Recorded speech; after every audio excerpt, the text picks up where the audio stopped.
Hello students, I am Professor Geeta from SK College GV Sangaria. BSc third year जो आज का आपका topic है वो है effect of economic reform on Indian agriculture.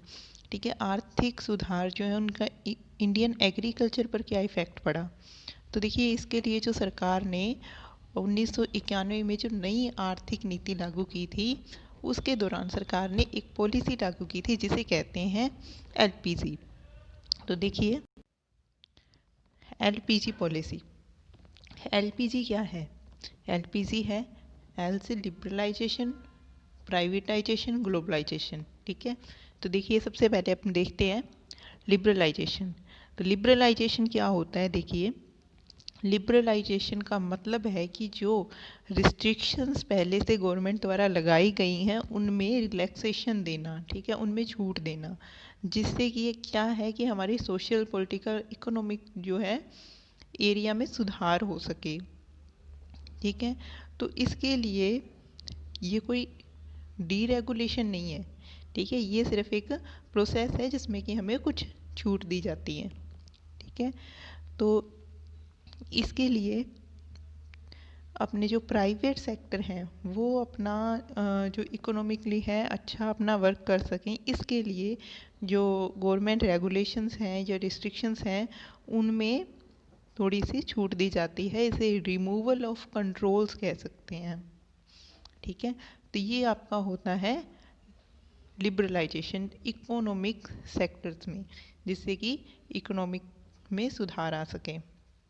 ठीक है, अब ये हो गया लिबरलाइजेशन। अब देखिए प्राइवेटाइजेशन क्या होता है, ये तो आपको पता ही है कि जो सार्वजनिक संपत्ति है या सार्वजनिक कार्य हैं, ठीक है, पब्लिक सर्विसेज हैं, पब्लिक प्रॉपर्टी है, पब्लिक सेक्टर्स हैं, उनको प्राइवेट सेक्टर्स को दे देना।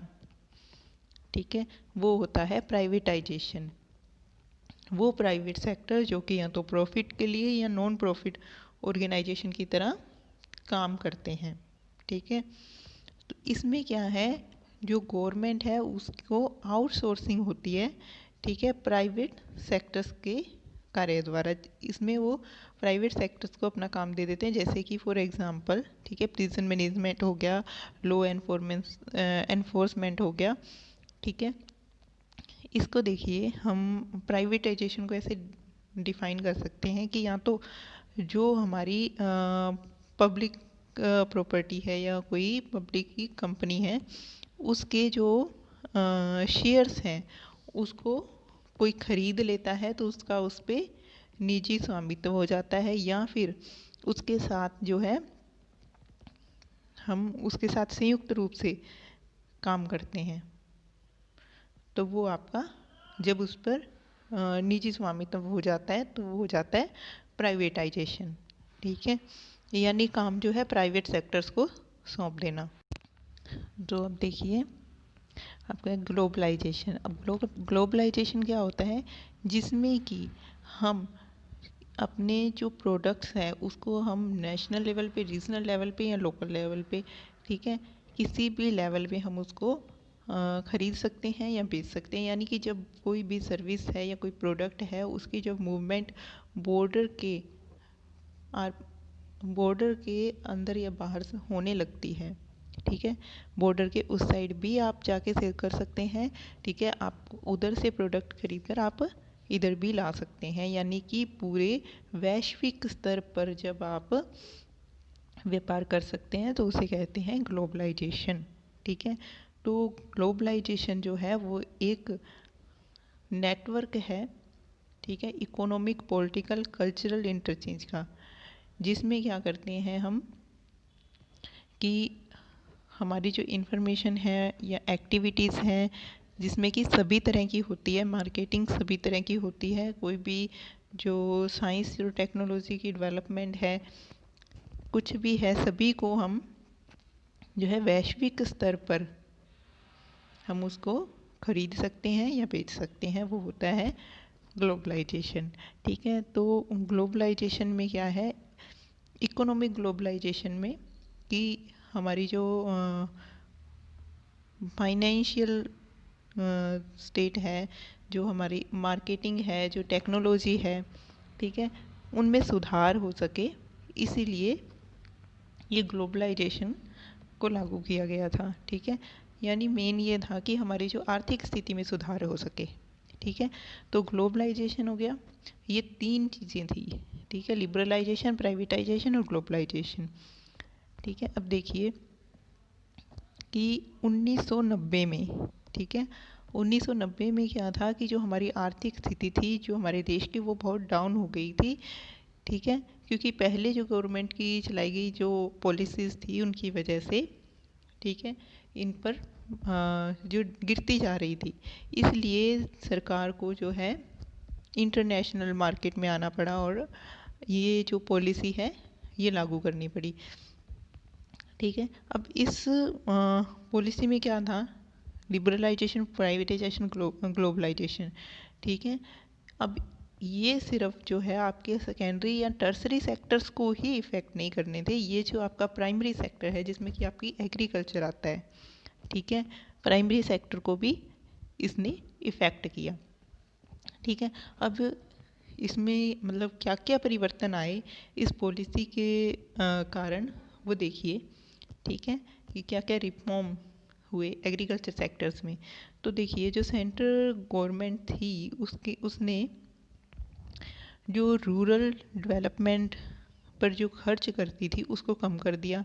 ठीक है, और फर्टिलाइज़र्स को में भी कटौती कर दी, और जो प्रति व्यक्ति जो एक्सपेंड किया जाता था, ये प्रति व्यक्ति पर खर्च होने वाला, ठीक है, तो उसको भी कम कर दिया।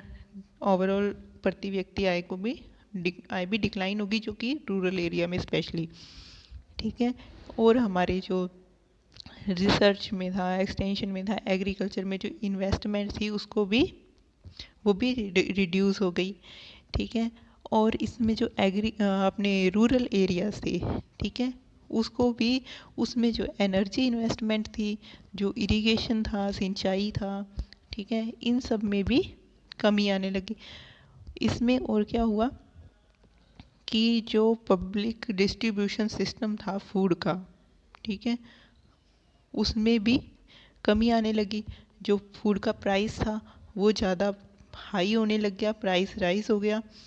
ठीक है, जिससे क्या हुआ कि फूड कंजप्शन जो है, ठीक है, कि एक व्यक्ति जो फूड कंजप्शन है उसको भी इफ़ेक्ट किया इसने। ठीक है, और देखिए कि जो फाइनेंशियल लिबरलाइजेशन था, इसमें क्या, जो बैंक थे उन्होंने दोबारा से जो प्रायोरिटी सेक्टर को दोबारा से उन्होंने रीडिफाइन किया कि प्रायोरिटी सेक्टर आपके कौन से होने चाहिए। उसमें क्या हुआ कि जो ग्रामीण क्रेडिट्स थे, ठीक है, ग्रामीण एरिया के जो वो लोग ऋण लेते थे उसकी उपलब्धता में भी कमी आ गई। ठीक है, और जो मोस्टली छोटे किसान थे, ठीक है, छोटे किसानों के लिए जो ऋण लेना बहुत ही मुश्किल और डिफ़िकल्ट, कठिन हो गया। ठीक है, और देखिए इसमें क्या हुआ कि जो एग्रीकल्चर कम्युनिटीज़ थी, ठीक है, उनको लिबरलाइजेशन में, ग्लोबलाइजेशन में क्या होता है, एग्रीकल्चर कम्युनिटीज़ को आप इंडिया के अंदर, ठीक है, एक से दूसरी स्टेट में ही नहीं बल्कि दूसरे, जैसे कि वैश्विक स्तर पर जो बेचने पर जो रिस्ट्रिक्शंस थी उनको हटा दिया गया, लिबरलाइजेशन कर दी गई कि रिस्ट्रिक्शंस को हटा दिया गया। ठीक है, और लिबरलाइजेशन में क्या हुआ कि जो एग्रीकल्चरल के प्रोडक्ट थे, ठीक है, और जो क्वांटिटी थी वो क्या हुई एग्रीकल्चर कमोडिटीज़ की, वो रिड्यूस होने लगी क्योंकि वो एक्सपोर्ट किए जाने लगे। ठीक है, तो एक्सपोर्ट किए जाने लगे तो यहाँ पर एग्रीकल्चर कमोडिटीज़ या प्रोडक्ट्स की जो है कमी हो गई, क्योंकि रिस्ट्रिक्शंस हट गई थी तो लोग उनको जो है एक्सपोर्ट होने लगे थे। ठीक है, और एग्रीकल्चर जो हमारी प्रोडक्ट्स थे या टेक्निक्स थी वो इंपोर्ट भी होने लगी थी कुछ।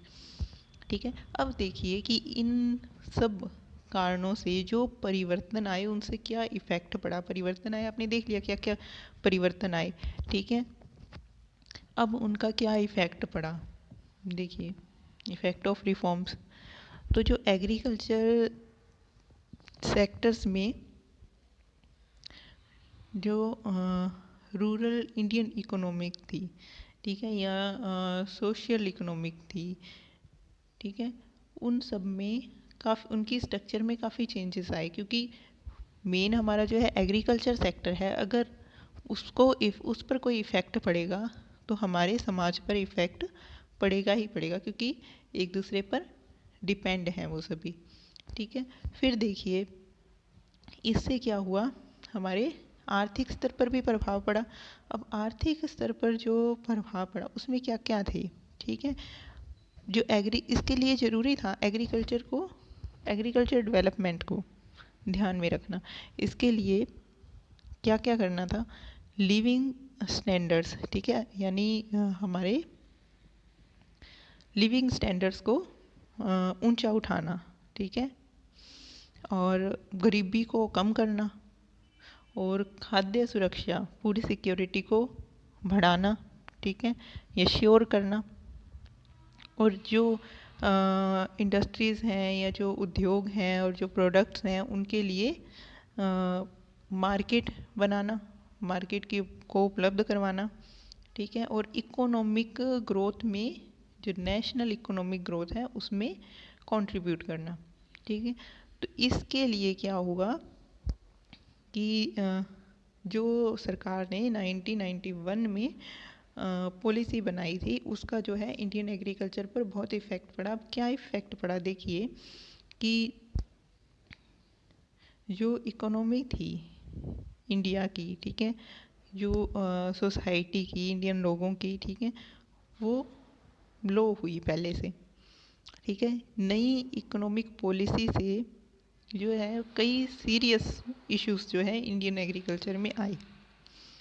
क्या आए, तो देखिए 1980 में जो हमारी जीडीपी 3.4 थी, ठीक है, एग्रीकल्चरल ग्रोथ, वो डाउन होकर 1990 में 3% हो गई, 3.4% से 3% पे आ गई, ठीक है। जबकि जो 8वीं योजना के दौरान फिर 4.7 थी, वो 9वीं योजना के दौरान 1.8 हो गई, यानी डाउन हो गई। इसके जो है हार्मफुल इफ़ेक्ट ही पड़े। फिर देखिए कि जो हमारे सीड्स थे, ठीक है, जो सीड्स थे उनका डिस्ट्रीब्यूशन जो है वो सही तरह से नहीं हो पाया, क्योंकि प्राइवेट सेक्टर्स डिस्ट्रीब्यूट करते थे। जो सीड्स थे उनके जो प्राइस जो है इंक्रीज़ हो गए, ठीक है, और वो महंगे दामों पर मिलते थे, और नकली बीज मिलने लगे थे, नकली बीज की बिक्री बढ़ गई थी, ठीक है। इससे क्या हुआ कि बहुत सारे जो किसान थे उनकी जो आर्थिक स्थिति में गिरावट आ गई, जिससे कि जो छोटे किसान थे, ठीक है, उन लोगों ने, बहुत सारे लोगों ने उस टाइम आत्महत्या कर ली थी, ठीक है। और जो फूड क्रॉप थी या नॉन फूड क्रॉप थी, ठीक है, दोनों में ही कमी आई थी। दोनों में 7.34 से घटकर वो 29.66% पे आ गई थी 1981-82 में, ठीक है। तो इस तरह से जो ये हमारी पॉलिसी थी, इसके जो हार्मफुल इफ़ेक्ट पड़े हमारी कृषि पर, ये बनाई तो गई थी, ठीक है, एग्रीकल्चर डेवलपमेंट के लिए, लेकिन ऐसा हो नहीं पाया था, ठीक है। तो ये थी आपके इकोनॉमिक रिफॉर्म के इफ़ेक्ट एग्रीकल्चर सेक्टर पे, ठीक है। आज के लिए इतना ही, थैंक यू।